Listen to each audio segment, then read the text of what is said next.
Amém, amém. Irmãos, eu estou com a minha Bíblia aberta em Mateus, capítulo 3, verso 31 até o verso 36. João, me perdoe. Olha o irmão Laércio lá atrás, pastor, João. Obrigado, meu amado irmão. Deus te abençoe. É isso aí. João, capítulo 3, do verso 31 até o 36. João, capítulo 3, de 31 a 36.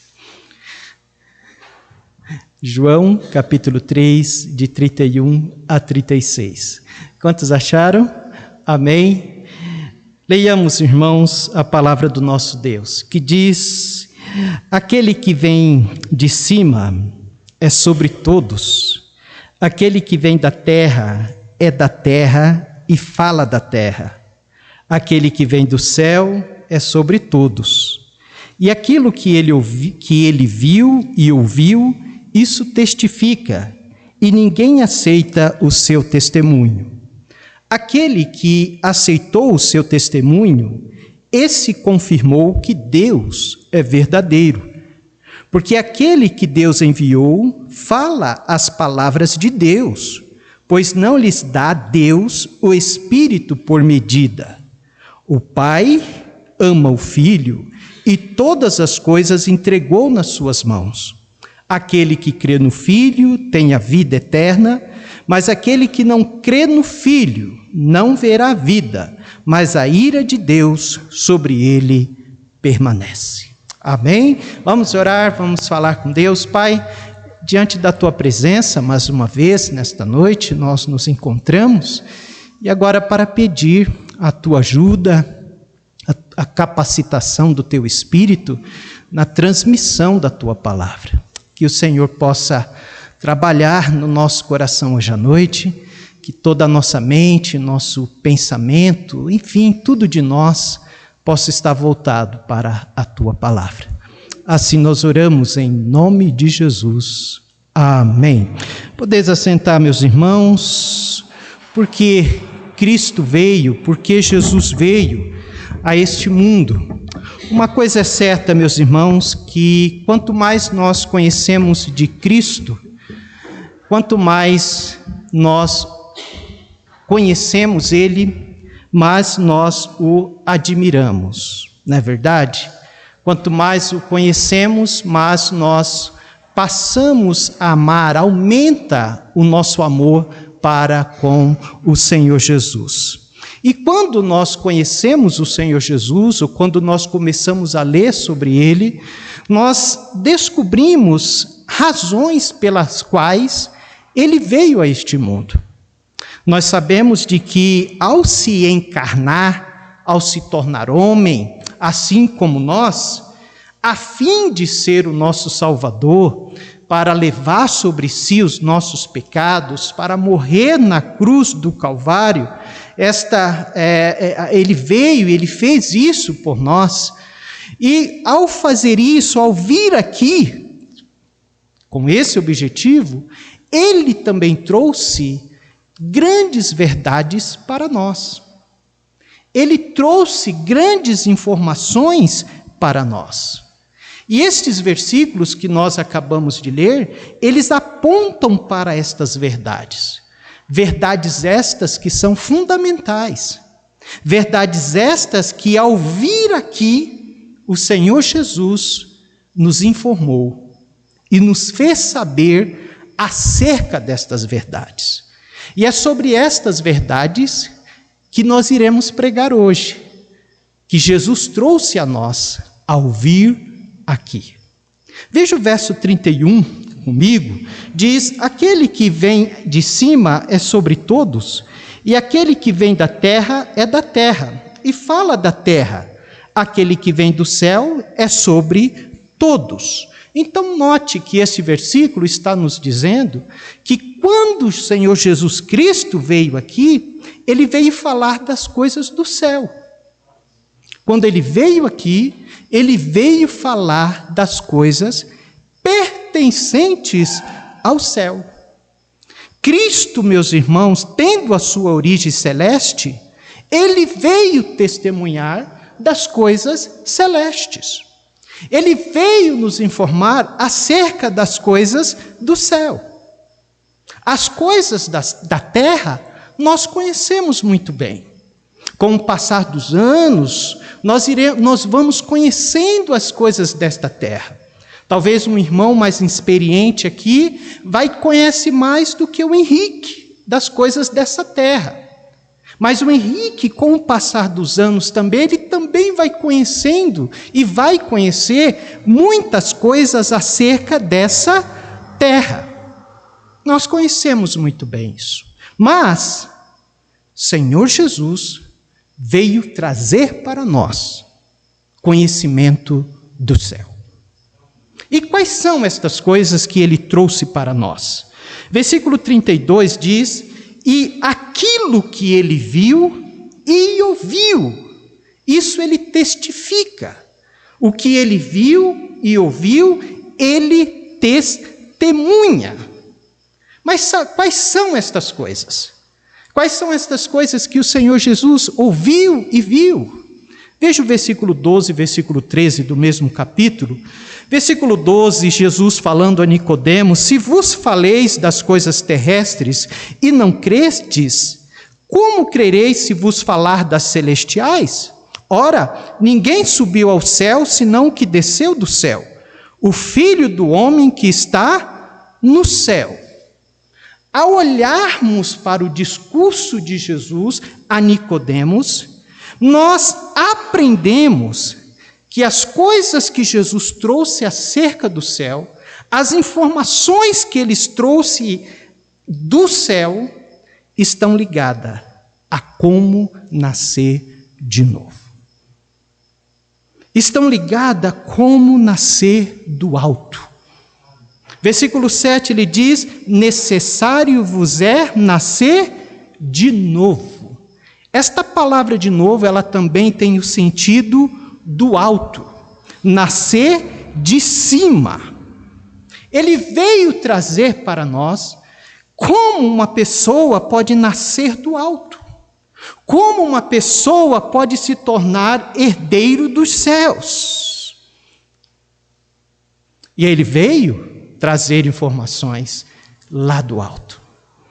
Note que ele não veio descrever o céu. Ele não veio dizer para nós como os anjos cantam para o Pai que está no céu. Ele não veio trazer para nós, não que isso não seja importante, ele não veio trazer para nós o brilho do trono do Pai, do trono do grande Deus. Não. A informação que ele veio trazer do céu é uma informação específica. É algo específico. Ele veio trazer para nós a informação de como podemos nascer de novo. Note que, se não fosse Cristo, nós não saberíamos destas coisas. Nós seríamos o mundo, as pessoas seriam totalmente ignorantes, digo ignorante no sentido de conhecer, mas Jesus trouxe esta informação do céu para nós, de como nascer do alto e como herdar o reino dos céus. Então, meus irmãos, muitas pessoas, por não conhecer esta mensagem principal que Jesus trouxe do céu, muitas pessoas, ao não conhecer esta mensagem, inventam muitas coisas. Muitas pessoas dizem que para ir para o céu o homem precisa ser bom, ou o homem precisa ser religioso, ele precisa praticar boas obras. Lembra da aula de hoje, os irmãos que estavam comigo? Eu tenho que fazer isso, eu tenho que fazer aquilo. Então o homem, por não conhecer esta mensagem específica que Jesus trouxe do céu, eles inventam muitas maneiras para ir ao céu. Mas o único que veio do céu, só ele mesmo pode falar e nos informar como nascer do céu, como se tornar um herdeiro do céu. Versículo 32 diz que, e aquilo que ele viu e ouviu, isso ele testifica. Um versículo muito conhecido nosso, versículo 16, 3,16. Vejamos, porque Deus amou o mundo de tal maneira que deu seu Filho unigênito, para que todo aquele que nele crê não pereça, mas tenha a vida eterna. Muitas vezes nós nos familiarizando muito com este versículo, mas este versículo testemunha acerca do Pai. Este versículo traz para nós informações acerca do Pai. Se não fosse Jesus dizer ou citar este versículo, nós não saberíamos. E ao citar este versículo, o que ele está falando? Ele fala, deixa eu mostrar para vocês um pouco. É tão bonito pensar nisso.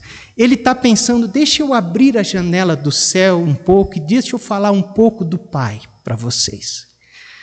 E ele está dizendo para nós, sabe, o Pai lá no céu, Ele ama vocês. Isso não é maravilhoso, irmãos? Ele diz, o Pai ama de tal maneira vocês, que Ele deu o seu único Filho. Esta é uma outra informação que nós nunca iríamos imaginar, de que Deus tem um Filho, e um único Filho. São informações grandiosas. Ele está falando para nós sobre a sensação do Pai. Ele está revelando para nós coisas celestiais, coisas que não são dessa terra. Ele está revelando para nós o gesto do Pai Celeste. Ele está revelando para nós a decisão desse Deus soberano e absoluto, que o Novo Testamento talvez não revelou e não revelou. E agora Deus, Jesus, está abrindo as janelas do céu, está mostrando, falando sobre estas coisas acerca dos céus. Ao dizer este verso, ele está mostrando a intenção que há no coração de Deus Pai. Ao dizer este verso, ele está falando da essência de Deus. Ele está falando de coisas celestiais. E é interessante que ele fala de que Deus tem um filho, e esse filho é coigual ao Pai. É divino, como o Pai. Então essas são verdades celestes que ele está revelando. Mas ele ainda diz mais, que todo aquele que nele crê, nasce do alto. Nasce do alto e se torna herdeiro de Deus. Então, por que Jesus veio aqui? Ele veio aqui também para nos contar estas coisas. Ele veio aqui para nos informar estas coisas. Estas coisas que são importantes demais. São gloriosas, são majestosas, são celestiais. Versículo 31 vai dizer, aquele que vem da terra, é da terra e fala da terra, ou seja, os mestres, os filósofos, os grandes sábios, até mesmo os mensageiros, pregadores. Conhecemos daqui. Se eu fosse falar de mim mesmo, eu iria falar das coisas deste mundo para os irmãos. Mas porque Cristo nos informou, agora, pela graça e misericórdia de Deus, nós podemos também falar acerca das coisas do céu. Amém? Mas ele veio do alto e falou coisas do alto, como nascer de novo. E essa mensagem é preciosa, então guarde esta mensagem, a mensagem do céu. Preserve ela no seu coração, proclame, porque ela é preciosíssima. Somente Ele desceu do céu para nos contar estas coisas. Somente Ele proclamou estas verdades acerca do céu. Ninguém nunca esteve no céu e voltou para contar. Mas o Filho veio de lá e esteve aqui entre nós. E trouxe notícias celestiais. Obrigado, Senhor. Louvado seja o Senhor. Uma segunda verdade, porque Jesus veio aqui. Note que Jesus veio aqui também, não somente para nos contar acerca dos céus. Jesus veio aqui também para mostrar quão grande trevas está a humanidade. Porque se ele não viesse, a humanidade não saberia quão grande pecado ela está e ela vive. Veja o verso 32. E aquilo que ele viu e ouviu, isso testifica, mas veja o final do versículo, que triste, e ninguém aceita o seu testemunho, meus amados irmãos. A grande maioria do mundo não aceita o testemunho de Jesus do céu. A grande maioria não aceita esse testemunho singular, esse testemunho único. O homem, ele não consegue crer nessa grande verdade que Jesus trouxe. Olha o versículo 11 do capítulo 3. Na verdade te digo, que nós dizemos o que sabemos e testificamos o que vimos, coisas celestiais, e não aceitais o nosso testemunho, meus amados irmãos. Que tristeza! O céu veio até nós, amém? Deus veio até nós e isso é extraordinário. Interessante que mesmo João vai dizer lá no capítulo 1, diz que o Verbo se fez carne e habitou entre nós. E vimos a sua glória como a glória unigênita do Pai, cheio de graça e de verdade.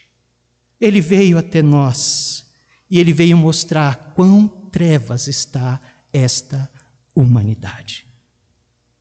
Muitas pessoas dizem, pastor, muitas pessoas pesquisam se há vida em outros planetas, não é isso?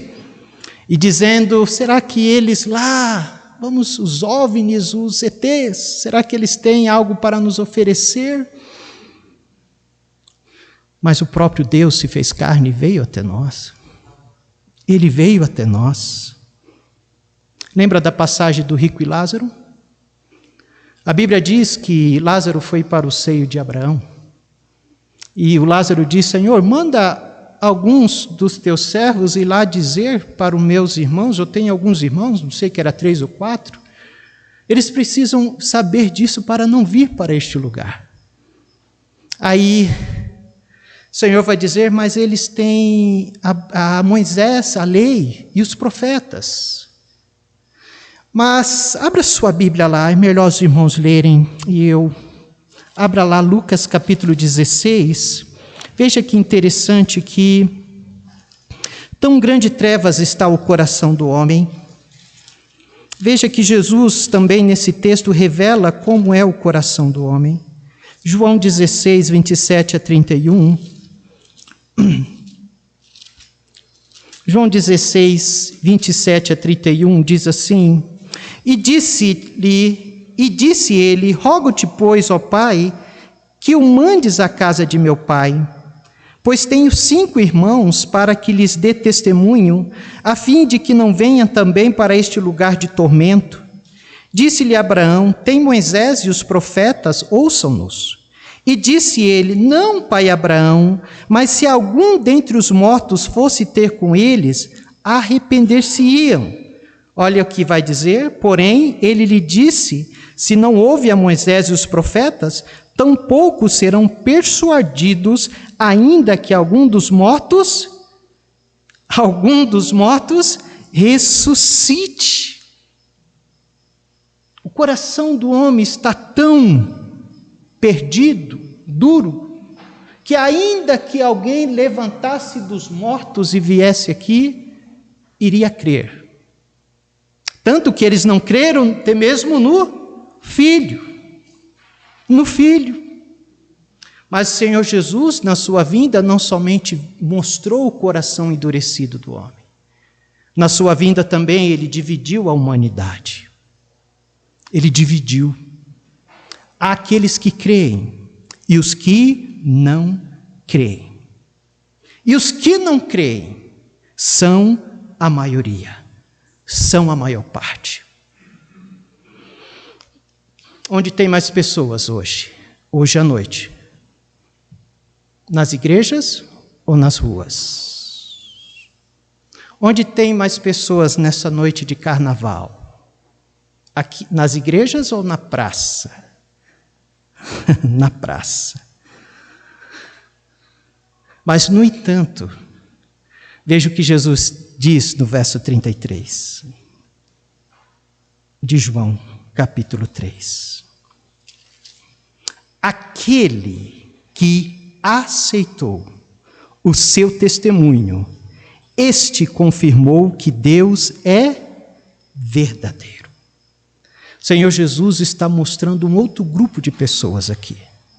Ele está mostrando o grupo que aceita, o grupo que crê, o grupo que crê que Deus veio ao mundo, o grupo que crê que Deus amou o mundo, o grupo que crê que Deus tem um filho, um único filho, e Deus deu esse filho para nos salvar. E nós cremos, e estes creem no testemunho do Filho.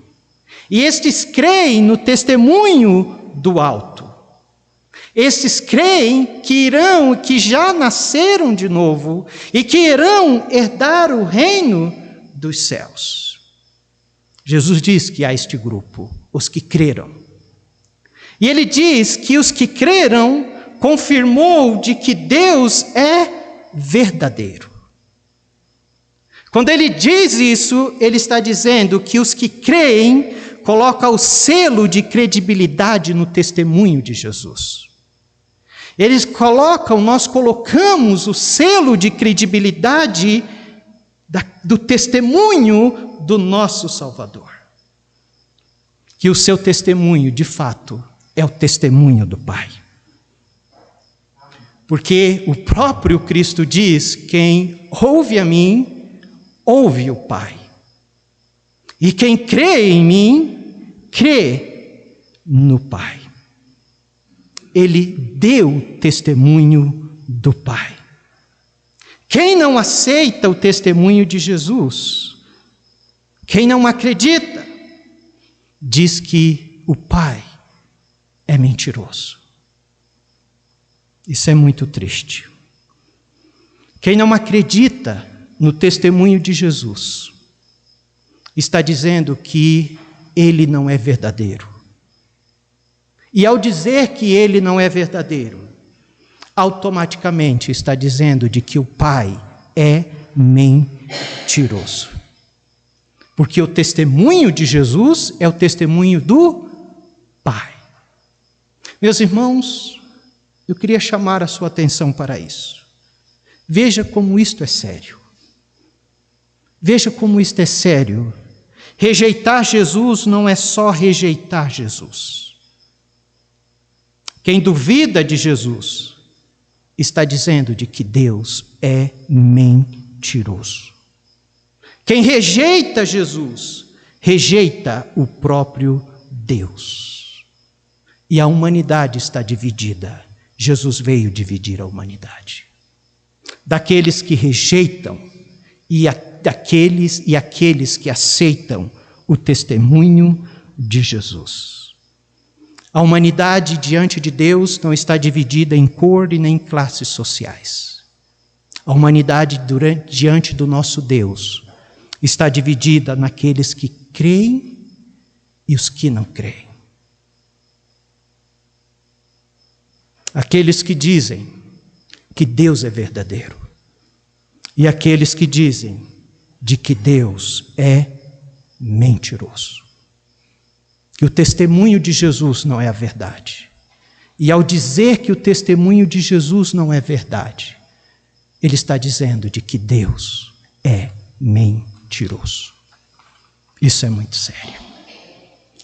Em terceiro lugar, Jesus veio para trazer informações dos céus.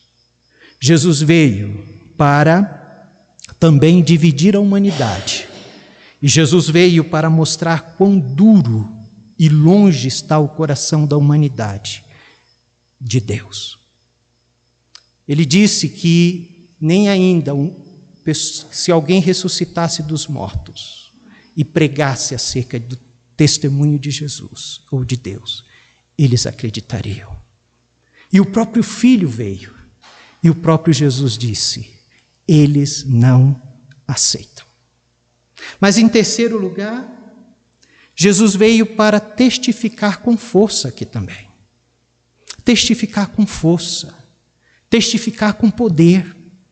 Veja o verso 34 e 35.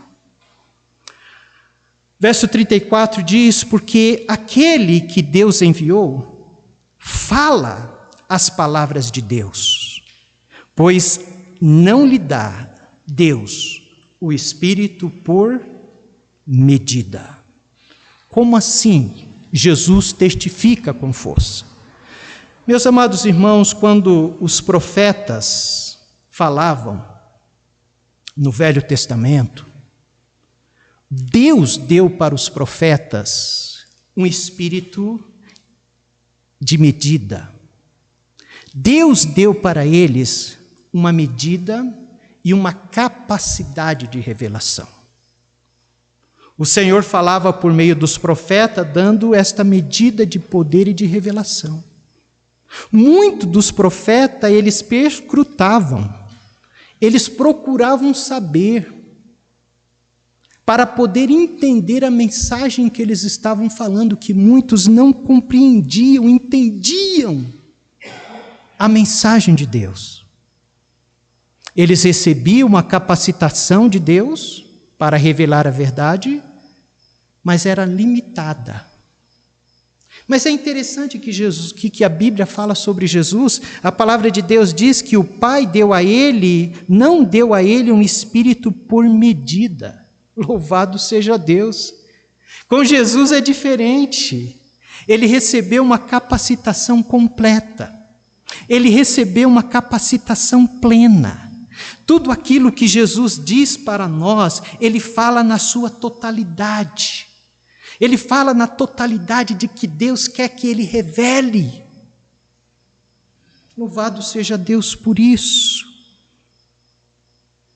Não há nada na doutrina da salvação que o Pai não revelou para o Filho e o Filho não nos revelou.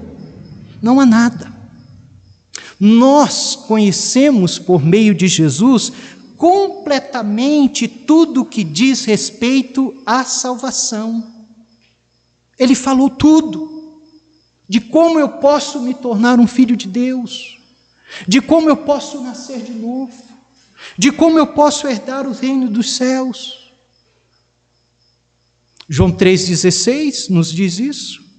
João 3,16 diz que o Filho assumiu uma postura, ele encarnou humanamente, ele se tornou homem, e ele foi castigado pelos nossos pecados, e quem crê nele tem a vida eterna. Essa é a totalidade da doutrina da salvação.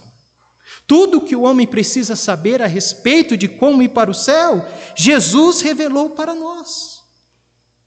E o seu testemunho é com força, com poder, na totalidade. E nós precisamos receber esse testemunho de Jesus com toda a sua força.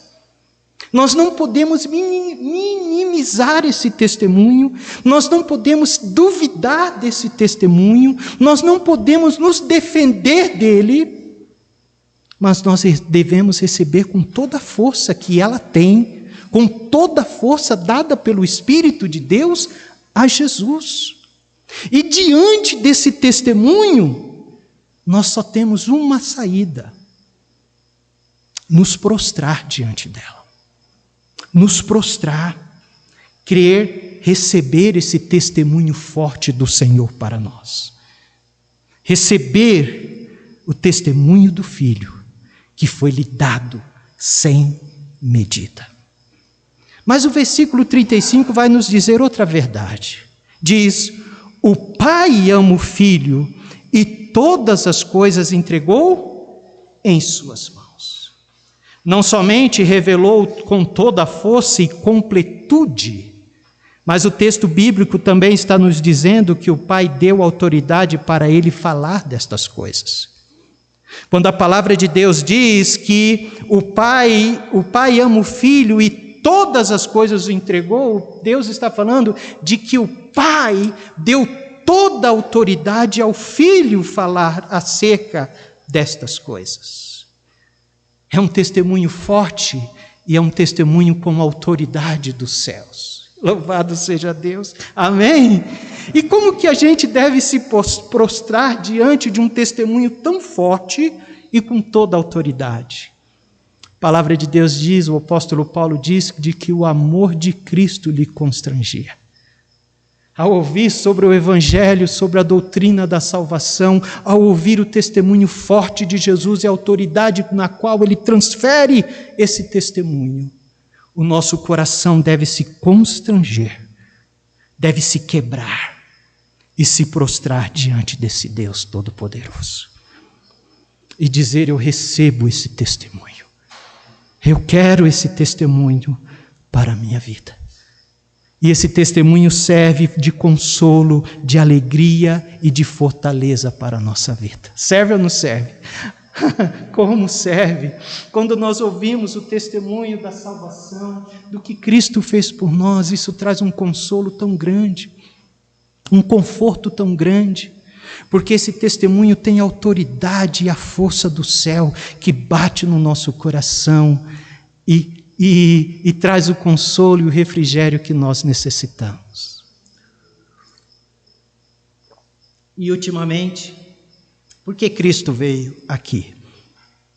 Veio testificar com força, veio trazer informações dos céus, veio mostrar quão endurecido está o coração do homem, ou da humanidade, e Cristo veio aqui também para salvar e condenar. Verso 36. Aquele que crê no Filho tem a vida eterna. Quem pode falar um amém? Aquele que crê no Filho tem a vida eterna, irmãos. Ele veio para salvar. Interessante que Jesus diz que aquele que crê no Filho tem a vida eterna. A vida eterna já, agora. Não vai ter a vida eterna. Você já tem. Você já vai para a vida eterna, certo da vida eterna. Obviamente que no futuro, nós entraremos na plena posse dessa vida eterna. Amém? Entraremos, mas você já tem a posse dela. Não é algo que você vai receber, é algo que Jesus diz que você já tem. E uma vez que você já tem a vida eterna, significa que você já experimenta tudo aquilo que vem com a vida eterna, toda a sua riqueza, a paz de Deus, os rios de águas vivas que correm no nosso interior, a alegria, a satisfação, tudo isso vem juntamente com a vida eterna. Quem crê tem agora, já, a vida eterna. Você já creu? Você já recebeu? Você está certo da sua vida eterna? Mas veja o versículo 36. Mas aquele que não crê no Filho não verá a vida, isso é futuro, não verá a vida, mas a ira de Deus sobre ele, presente. Jesus está dizendo que, assim como para aqueles que creem, ele experimenta de algo presente, ele já tem a vida eterna e entrará na sua plenitude no futuro. Ele fala isso para os que creem, mas ele também diz que para os que não creem, há algo relacionado ao futuro. Ele não verá vida, mas há algo relacionado também ao presente. Ele diz que a ira de Deus sobre ele permanece. E quem é o que não crê? Os que não creem é o que dizem não ao testemunho de Jesus. Note que no âmbito espiritual, meus irmãos, aqueles que não creem, eles não recebem um tapinha nas costas. Isso é bom atentarmos. Aqueles que não creem não recebem um tapinha na costa. E ouve do Senhor, eu te entendo. Eu tinha um irmão, meu professor de seminário dizia, Pastor Bill, muitas vezes eu entregava um trabalho atrasado e ele falava, Pastor Natanael, eu te entendo. Mas ele não entende que você teve tempo de fazer esse trabalho. Faz tempo que eu te dei. Meus irmãos, para aqueles que não creem, eles não recebem um tapinha nas costas e recebe e ouve de Deus, eu te entendo. Eu sei. As coisas com Deus não funcionam assim. E louvado seja Deus por isso, que não funciona aqui assim. O oposto, meus irmãos, de não crer, escute bem isso, não é apenas não crer, é algo mais grave. Quando alguém diz que não crê no testemunho de Jesus, a Bíblia diz que é um ato de rebelião, é um ato de revolta contra Deus. O incrédulo, ou seja, aquele que não crê, ele não só é um incrédulo, ele não é somente aquele que não crê. Aquele que não crê é um revoltado contra Deus. Ele diz para o testemunho de Jesus: eu rejeito esse testemunho. Eu não quero esse testemunho. Ele rejeita a ação do Espírito Santo de Deus. Os que não creem é um rebelde contra Deus. Pastor, mas que negócio é esse? Lembra de que Paulo disse lá no capítulo 2 de Efésios 2:1? Ele diz que antes nós andávamos nos desejos da nossa carne, fazendo a vontade da carne e dos pensamentos. Nós andávamos desta forma. E quando Paulo está dizendo que nós andávamos desta forma, o que ele quer dizer? Ele quer dizer: eu ando do jeito que eu quero. E ninguém vai mandar em mim. Quando o seu filho faz isso para você, como você vê isso? Rebeldia. Será que Deus é menos santo do que nós? Quando o homem não aceita o testemunho de Jesus, diante de Deus, ele é considerado um rebelde. Ele não está aceitando o testemunho e a ação do Espírito Santo. Ele está dizendo: quem manda na minha vida sou eu. Eu vou andar nos desejos da minha carne e da vontade dos meus pensamentos. Então note que não crer não é somente não crer, é uma rebeldia aberta contra Deus. Mas vai além. Jesus diz: não verá vida, mas a ira de Deus sobre ele permanece. Permanecer agora, já, a ira de Deus sobre ele. Mas que ira é essa? É uma ira passiva? Não. Essa ira de Deus que permanece sobre o incrédulo é uma ira operante hoje. E Deus está punindo os que os rejeitam. De que forma? Não lhe concedendo a paz. Eles não podem ter paz que nós temos porque eles não creem. E o fato de não ter a paz de Deus é uma punição. Pelo fato deles não terem a serenidade, a satisfação que nós temos. Mas note, assim como a vida eterna hoje, nós experimentamos algumas das suas facetas, e um dia nós iremos viver a totalidade da vida eterna.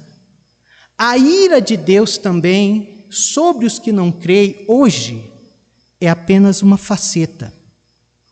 Vai chegar um dia que os que não creram experimentarão a expressão máxima da ira de Deus. E quando eles chegarem lá, eles não verão a vida, mas verão a morte eterna. Porque Jesus veio aqui, Cristo veio aqui para falar das coisas dos céus. Louvado seja Deus. Cristo veio aqui para mostrar quão grande trevas está o coração da humanidade. Cristo veio aqui para testificar com força, com poder, com autoridade. E Cristo veio aqui para salvar. e para condenar. Quão grande obra o Senhor fez em nós. A sua salvação, meu querido, é um milagre de Deus. E a minha salvação também. Porque nós estávamos no meio dessa multidão. E durante muito tempo também nós não cremos no testemunho de Jesus. Mesmo ele testemunhando com força, nós negávamos esta verdade. E hoje nós somos mais condenados. A ira de Deus não permanece mais sobre você. Mas hoje você tem vida eterna. E um dia você vai experimentar a plenitude da vida eterna. Que Deus nos abençoe.